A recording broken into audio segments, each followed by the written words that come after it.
মাগরিবের নামাজ পইরা অনেকে মুরব্বীরা সুবহানাল্লাহ আলহামদুলিল্লাহ তাসবিহ পড়ে মাগরিবের পরে বৈশা বৈশা অনেক সময় চিন্তা করে মাগরিব পড়লাম এশার নামাজটা পইরেই বাড়িতে যাই, এরকম অনেক মানুষ আছে না? আচ্ছা,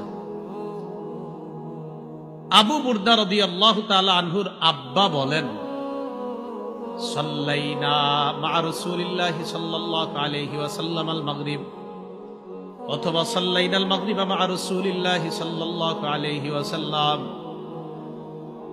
আল্লাহর রাসূলের সাথে আমরা মাগরিবের নামাজ জামাতে পড়লাম।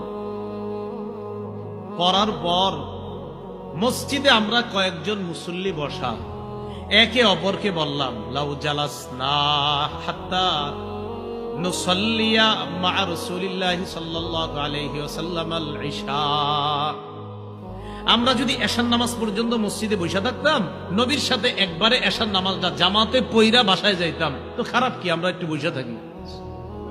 সাহাবীদের একদল বলতেছে, মাগরিব যেহেতু পড়লাম এশা পর্যন্ত বসে থাকি, নবীজির সাথে এশার নামাজটা পইরা এরপর বাসায় যাব।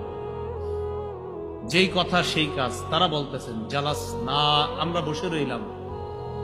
ফাখারাজা আলাইনা রাসূলুল্লাহ সাল্লাল্লাহু আলাইহি ওয়াসাল্লাম, নবীজি বের হয়ে আসলেন, আমাদেরকে দেখে বললেন, মা জিলতুম হাহুনা, এই তোমরা এখানে কতক্ষণ বসা?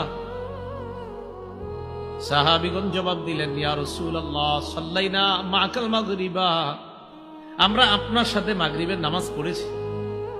নিজেরা বললাম, আমরা বসে থাকবো হাত্তা নুসাল্লিয়া মা'কাল ইশা, আপনার সাথে এশা পড়া পর্যন্ত মসজিদে থাকবো, তাই অপেক্ষা করে এখনো বসে আছি। আমাদের আশা আপনার সাথে এশার নামাজটা পড়বো, তারপর বাসায় যাব।